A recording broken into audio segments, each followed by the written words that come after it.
Hello, you are listening to Just Films and That. This is the podcast where we talk about films we think might be underrated, underseen, or sometimes we just want to talk about them. I'm the host for this week, Josh Hallam, and I'm joined as ever by my wonderful co-host, Alice.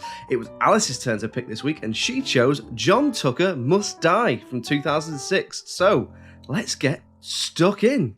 So we'll get on to talking about John Tucker Must Die in a moment, but we just want to direct your attention to our Patreon page. If you guys at home want to hear a little bit of extra content from us, get episodes a day early, things like that, a few other things, if you head over to patreon.com/justfilms and that, there's a few tiers available, and any support you can give us can be massively, and will be massively, should I say, appreciated. We normally plug that at the end, but you know what, every now and then, stick it at the beginning, because I'm not convinced, Alice, that everyone listens to all of the bollocks at the end of podcasts. I mean, I don't. I'm guilty as charged. I think what you mean to say is we both do because we're professionals. And... Oh, sure. Yeah, that's what I meant. Yeah. 100%. It's opposite day, Josh. Didn't you get the memo?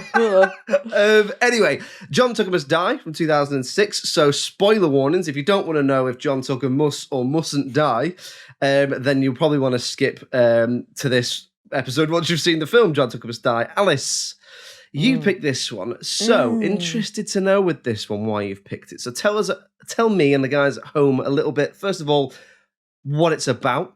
And second of all, why did you pick it? Is it underrated? Is it underseen? So John Tucker Must Die is a teen high school comedy. Our protagonist is Kate, played by Brittany Snow, and she's the new girl at school who gets to know three other students who are all dating the same guy, John Tucker. The three girls, Beth, Carrie, and Heather, don't usually interact as they are all in different cliques, but after they find out that John is dating all of them secretly, and possibly other girls as well, Kate suggests that they all work together to ruin John's life as payback for what he's done to them. So that is what the film is about. The reason I picked it, well, I thought it might be underrated because I had a little look at the critical reception, and not only were some of the numbers pretty low, but some of the reviews that it has on Rotten Tomatoes were really harsh, like mean, like scathing, like really horrible words used to describe the film and stuff. So I was like, nah, it can't be that bad, because this was one. This was one that I had on DVD as a teenager. I watched it quite a few times. I always kind of enjoyed it. Didn't really see anything wrong with it, thought it was great or whatever. So then when I saw that, I was like, oh yeah, that's got to go on the list. I've got to rewatch that. Also a bit intrigued as well to see how it had aged, because, looking at comedies like this from a certain time period, you kind of think, what am I getting into? Yeah, what am I unraveling here, sort of thing. So yeah, I was interested to go back and see this one, but ultimately I thought that it might be underrated. Whether I still think that by the end of this episode remains to be seen. What about you, Josh? Had you seen John Tucker Must Die? No, I hadn't seen it. I remember it coming out. Obviously, because we would have been, we would have been the target-ish audience when it came out. So I do remember it coming out. I remember people at school talking about it and saying, like, without sort of getting into the shallow side of things, about like how fit. Is it Jesse Metcalf? Metcalf? Yeah, it's like a Desperate Housewives fame. He was the guy, wasn't he? Do you know what I mean? For a couple of years, he was, we've done our Chad Michael Murrays. It's Jesse time. Oh, it's Jesse speaking time. Of, actually, that has just reminded me of a very good point. We've already done 2 Chad Michael Murray films, so it was time for Sophia Bush to get a look in. Yeah, all right? Absolutely. It was time for Sophia to have her time. It's time for Sophia. It's Sophia's time. We've been Just Films and Chad. Exactly. Now it's... Just Jesse films and that? Yeah, Just Films and Bush. Just Films and Bush. Which sounds like something else. But anyway, yeah. So I remember it coming out. I'd never seen it before. There's no reason I hadn't seen it before. I just hadn't. So I must say, before we sort of get into what we liked about it, is I went into this pretty dismissive. Yeah, for sure. And I'd like to admit that before we started it. I'd like to be like, I went in, not snooty per se. I think... We've done a few films like this, which is where we've sort of fought the fight for people being snooty about teen films, particularly films aimed at teen girls. So we've done Freaky Friday, Cinderella Story, Just My Luck. And, we've found redeeming things in all of those films. And that, I went in thinking, is this going to be one of them? But I'd probably say, to some extent it is. But on the other hand, it's probably playing maybe that little bit older. Don't know. Okay. It's a little bit more sexy than Freaky Friday. Do you know what I mean? Oh, If you- yeah. looking at Freaky the Friday, target not audience, sexy. or Oh, yeah, no, yeah. no. Whereas this is, this is very much like, oh no, we're all teens played by 25-year-olds. Yeah, Which is, sex mad. They're a bit sex mad as well, some of them. and that John Tucker, he's a cheeky monkey, isn't he? Do you know what I Yes, mean? He's a isn't he? bloody scamp of a lad. Anyway, let's get stuck in to what we liked about it then. So you picked it. Now I'm guessing there's been a change of mind, a change of heart, maybe not. What do we think? I didn't enjoy it as much as I hoped I would, or as much as I thought I would. Right. And I certainly found a lot more wrong with it than right with it, and a lot more that I Yeah. didn't like. And there were moments where I was like, oh, I can kind of see what the critics are talking about here. So that was a shame. Oh, But maybe I'm wrong. maybe I'm the problem, right? But this is why we like to go back and revisit these films that we loved when we were teenagers, right? But there were some things that I managed to find. So here we go. Not many, but there's some. So I think the concept is fine. Concept is great. Like, it's pretty much in line with what you would expect from a high school teen comedy. And it does mean that you get a bit of variety on the leading main characters, because you've sort of got, like, even though Kate is the lead, you've got probably 5 main characters, because you've got Kate, the 3 main girlfriends. Kind of an ensemble cast, isn't it? It is pretty much, yeah. And then John Tucker as well. So that's interesting. I thought the physical comedy in this was a bit of a highlight, really. So when the girls are in their kind of volleyball gym class and start throwing balls at each other as they disagree about who is dating John, I thought that some of the timing of this was really funny and actually made me laugh out loud. And then a bit later, we get a moment from Carrie, who's Ariel Kebbel's character, where she whacks Kate on the forehead when she's freaking out about the whole plan to sort of ruin John's life. And this felt kind of really abrupt and unexpected, and again, just felt really well timed and really made me laugh. Do you remember the bit I'm talking about where Kate just turns around and she whacks her on the head? That's the sort of the really high achiever one, isn't it? The blonde one. Yes. Yeah. Yes. So no, I remember that bit. No, I completely agree, and I think there's some really good different types of comedy in this. Just to follow on what you've said there, the skirt bit where she's got a skirt stuck in the car door, like, and you don't often see films like this with a predominantly young female cast all being given little chances to shine in a comedic sense. And I thought that was quite good. So yeah, no, I completely agree with that point. Yeah. So I enjoyed some of the physical comedy, and I think as well. So Jesse Metcalfe, I think he did a lot of because he plays basketball. That's like part of the appeal. He done like a lot of the basketball like moves and throws and stuff. Like, I think he's actually doing some of those things, not like the crazy flip and stuff that he does up to the basket. He's not doing the big front flip. No, he's not. No, it looks inhuman. It's physically impossible. Yeah, but some of the throwing and the scoring and all that, he was doing that himself. Some of the running and the passing. He ran a lot in this film. I appreciate that. He's putting a lot of work in. So weirdly, obviously, John is meant to be the villain of the story, but I actually really like the way that he responds to some of the things that the girls do to him. So especially like when he gets caught out during the away game wearing a thong, and he's like, crawling the balcony to try and get into Kate's room and that, and then he's in this bright red thong, and then everyone sees him, the teacher's telling him off, all the students laugh and take pictures of him and all that. But then when he goes back to school, he does just own it. Like, he doesn't get freaked out about his masculinity, or he doesn't let it affect his confidence or anything. So it's kind of the embarrassment of it blows over really quickly for him. And then all the students and teachers just start copying him. And then there's a moment as well where they give him some of Heather's mum's hormones, estrogen. Yeah, estrogen. And then he starts, I guess, what you would say, expressing some feminine qualities. Like, he complains that his nipples are getting sore, and he gets a bit emotional when he gets hit on the basketball field, on the basketball court and all this.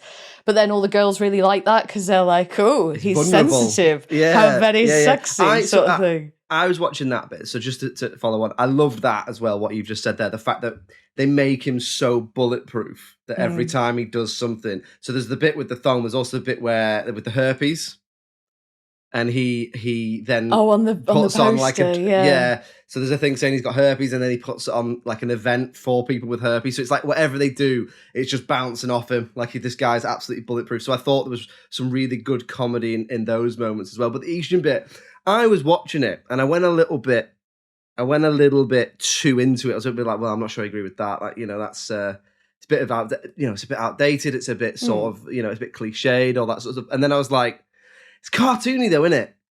It's just daft. Like, it's not making a point on it's not making a point on women. It's, if anything, it's so that it reminded me in that sense of other films we've done, like Rat Race. You know, that's the idea of like it's a comedy, but it's almost like a live action cartoon, which is why things like him doing front flips on the basketball court and doesn't really bother me, because I thought the execution was the balance of wackiness to whatever to realism was more in the sense of wackiness.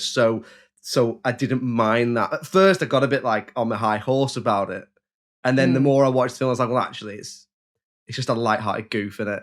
Yeah, and it's like the bottle, like just this white bottle that just says estrogen for women and stuff. Like it is like those bottles of pills that just say estrogen for women. Like a Looney Tune. It is like a Looney Tunes, everything's really over the top sort of thing. But yeah, that's a really good way to look at it, I think, like a cartoon for sure. Because it does kind of walk the line of being that kind of wacky out there comedy, I think, in certain moments. Fun seeing young Penn Badgley, if that's how you say his name, right? He's like a superstar now, right? Yeah. He's a big deal. And seeing him that young, and I knew he was in it, and I was like, fucking hell, he looks well different. It looks like a child, doesn't he? Compared to that Penn Badgley appearance? He's in Easy A. He is in Easy A, isn't he? Yeah, thought he might be. Yeah, he's No, Todd. I don't think so. Yeah. So that was funny, just seeing him like that. And then just finally, soundtrack was pretty great. Bit of All American Rejects to start you off. Dirty Little Secret, I hadn't heard that song for a long time. And it came on and I was like, this is quality. I love this. A few other good tunes in there as well.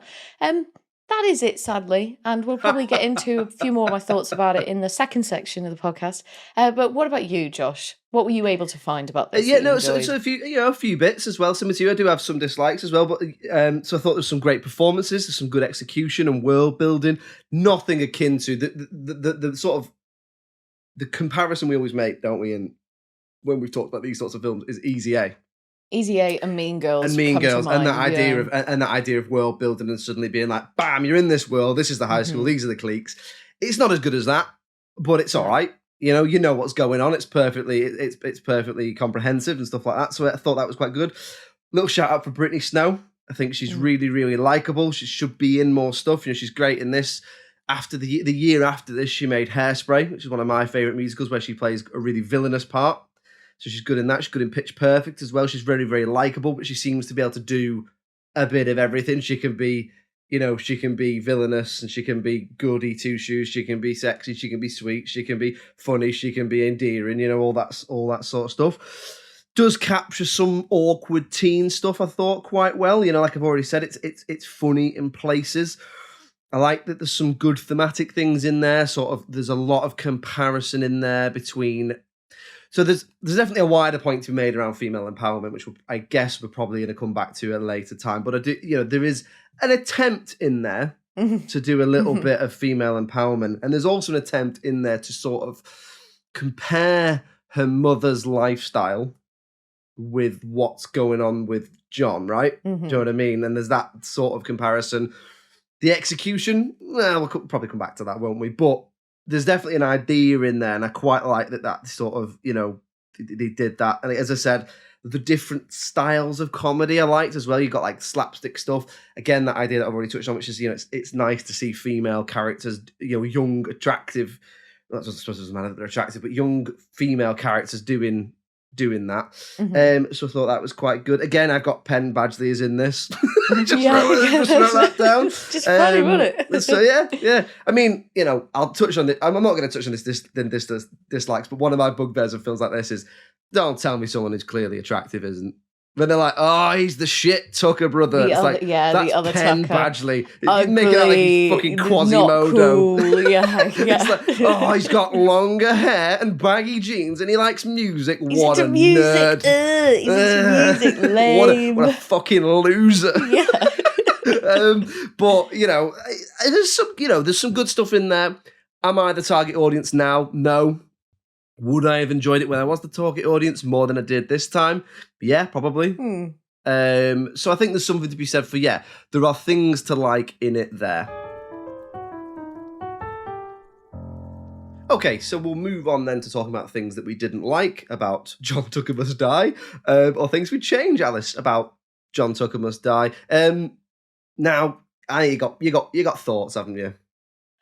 I've got some thoughts. You got And thoughts? my first one, really, the first on my list is going to completely fly in the face of something that you just said, but I don't like any of the characters enough. Mhm. So, Kate, especially, I don't find her likable. She's not funny. And there's just nothing about her that I think helps carry the film. So when you do think of other female-led teen comedies, so like Katie and Mean Girls or Olive and Easy A, they just have more about them. Like they're fun to watch and funny things happen to them and around them. But in this, I just wasn't bothered about Kate and actually found her really annoying at times. And I kind of feel like it would have been a little bit stronger if one of the other three girls were the lead. So they seem to have slightly more distinct personalities, had known interests. Whereas Kate was just, oh, she likes Elvis Costello. Oh, wow. And that was it. I mean, that is a personality, like in the singer-songwriter Elvis Costello. No, I know what you mean. And there's an element where I think that character is elevated by Brittany Snow's performance. I think she is quite likable. But really, that character is there to pretty much be the exposition and the narrator. Yeah, and to sort of be the catalyst of what happens. Because she's got... Emotionally, she has no stake in this. Like, she doesn't care what happens to John Tucker. Like, she doesn't know him. She's literally only just met him. She's only just come to the school. Whereas the other three girls, they're all really into him. They think that he's into them. They think they've got this special connection that he keeps talking about, and obviously they haven't. So they potentially had more depth. They had more, like, complex emotions because they would have felt hurt and they would have felt betrayed and all this. So I think really it would have been more interesting to explore one of them, whereas she is just a pawn in the whole thing. And she hasn't got enough of a personality, I don't think, to be that character. Like Olive in Easy A is so funny. Yeah, she is, and she's so a very funny. She's such a well-written character in that film, isn't she? And it's one of the standouts in that film. Yeah. Which is what that film's got, is good writing and a good performance by Emma Stone, whereas what this film has got is, Kate doesn't really have a personality. She's there to be the driving force of the story. And I will say Brittany Snow, I think, is good and charming and stuff like that, but she isn't given loads to do. Whereas actually, if you took her out of it, took the narration out of it, and just had it that the three girls, if you had to have narration, you could do something interesting with point of view. Yeah, with the three of them, all talking at it different. They've all got different personalities. They've all got different things going on and stuff like that. So I'd swear you've swayed me there a little bit. Yeah, it's fucking shit. Let's just know. It's terrible. Let's end it here. Overrated piece of trash. Oh. So in general, I don't think the script is good enough and it's just not funny enough. So like I said, the concept itself is fine. I don't really have an issue with the concept. Like, it's a bit trashy, but I've seen worse.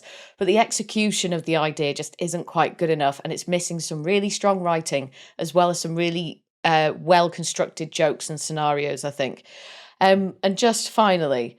So I would have liked, I think, more growth and development between the girls. So like near the beginning, Kate says something like, oh, being a vegan teen activist is usually code for easy, which is obviously meant to be a dig at Beth, which is obviously quite a narrow-minded thing to say, but you kind of forgive it because it's the beginning of the film and you think, oh, well, she's about to go on a journey and grow as a person over the course of the film and find out that her earlier judgments weren't correct or something like that. But they don't really grow as friends, like as a group. No. So like by the end, I still wouldn't believe that they like each other very much or would spend any time together. So I think that more needed to happen outside of the core story of the film. Like, we needed to see them doing other things other than just trying to bring John down. So like maybe they went to a protest together to support Beth, or maybe they went to watch Heather at a cheerleading competition or something. I think what we do get instead is a couple of moments between Kate and the other Tucker, so Scott, so Penn Badgley's character. So they have a couple of sweet moments in class and that, and you see a bit of growth and development between them. But I think that by neglecting the development between the friend group, I'd call them friend group, like obviously they're kind of enemies at the beginning, the core characters. Yeah. I just feel like you don't really care about them a great deal and you're not really bothered if they achieve their goal. No. I just would have liked to have seen...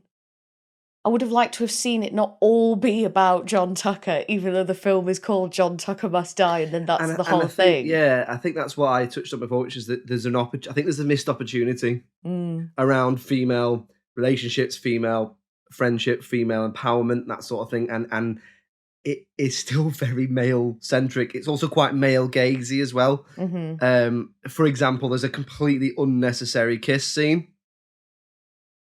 between Sophia Beth Bush and Kate. Yeah, And I just remember thinking, you could have made a joke out of that.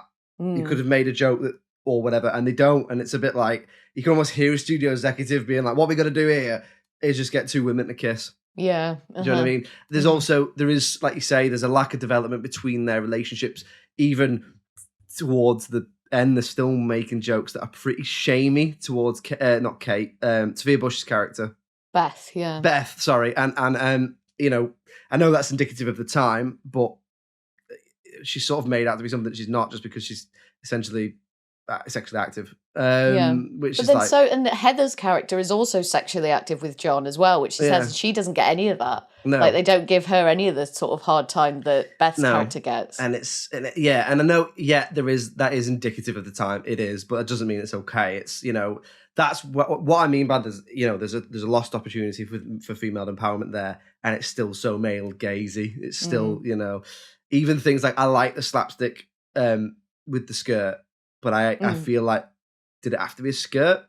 Could have been a jumper. Could have been a jumper. Anything, yeah, cardigan, anything. But there is, you know, there is an element of, I don't know, you know, especially when we know how films are being made at the time. There's much worse examples of this, as we've covered on this podcast. But there's definitely, it's definitely weighed down by the techniques and the you know, the sort of mindset of the time a little bit, I think, isn't it?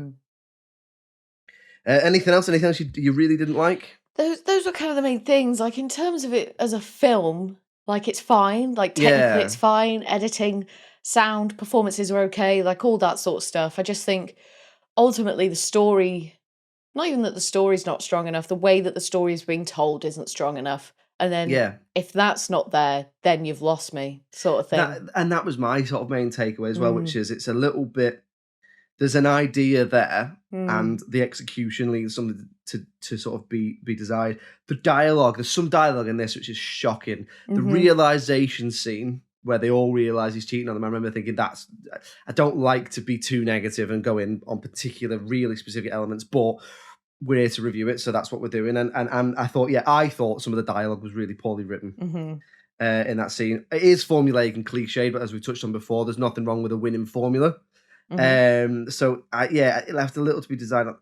Generically as well, in terms of its genre, I thought it was a bit all over the place. Like, is this a satire of teen films, or is it just a teen film? Because at first I thought, is it a satire? And then the more I went into it, I was like, no, it's not, is it? It just is a teen film. So at one point, Ashanti's character gives the line about being she literally says, I know I'm just the superficial cheerleader.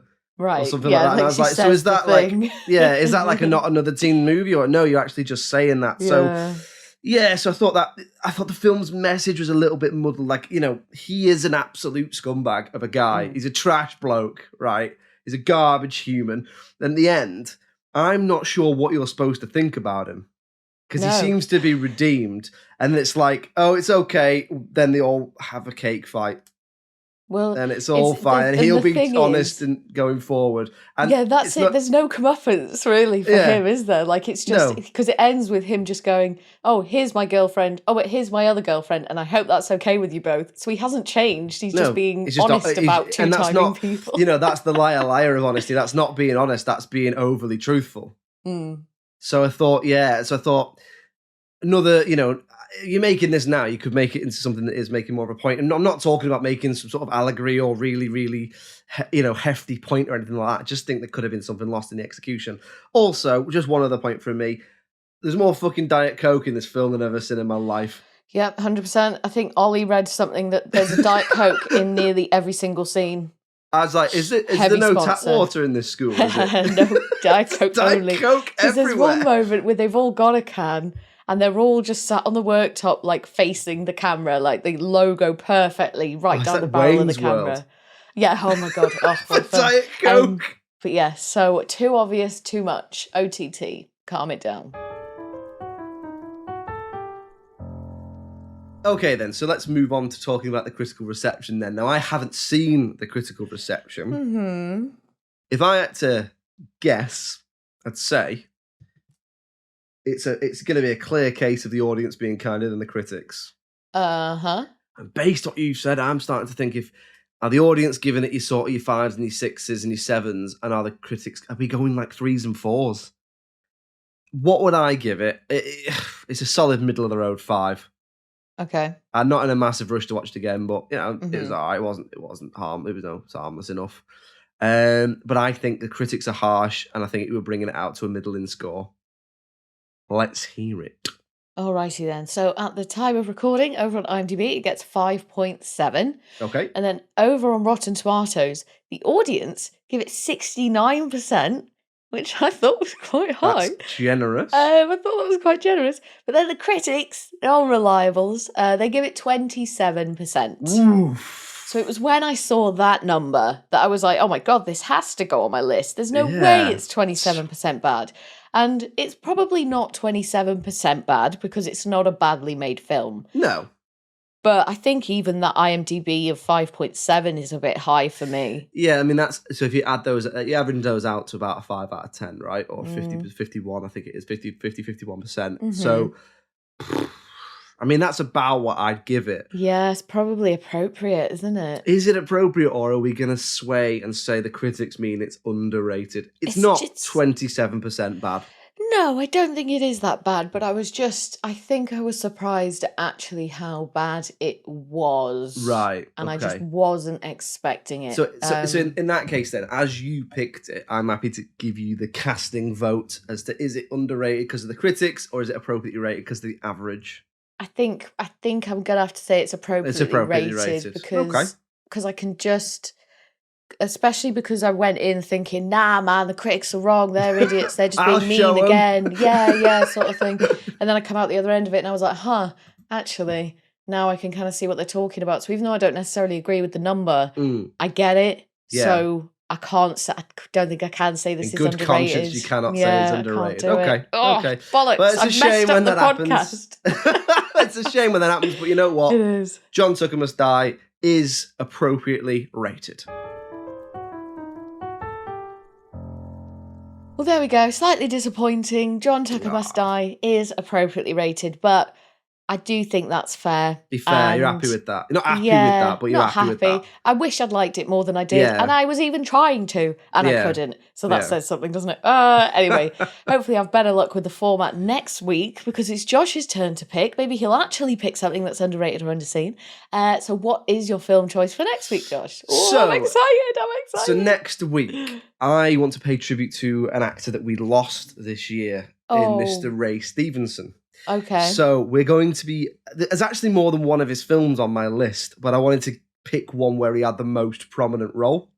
Mm-hmm. So next week, we are going to be watching and talking about Punisher Warzone. Wow. Okay. There we are. Yeah. So join us next week. You're bewildered by that. No idea, mate. No idea. So I'm looking forward to it. Join us next week where we're going to be talking about Punisher Warzone from about 2008, I think. In the meantime, if you'd like to get in touch with us, it's filmsandthatpod@gmail.com. We've already plugged the patrons, so we don't need to do that again, but do head on over if you want a little bit of extra content. Any support you can give us is massively appreciated.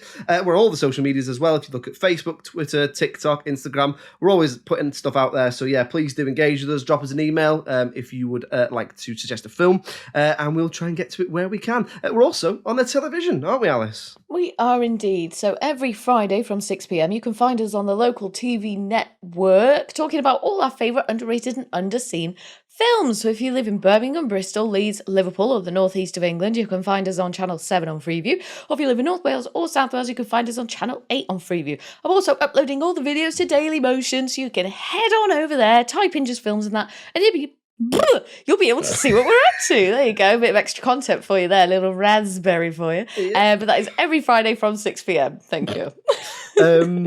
I'm going to leave that in. I think we're going to leave it in. Authentic. It is authentic. Join us next week. And it just makes me say thank you very much as ever for listening. We really appreciate it. It's goodbye from me. Cheerio.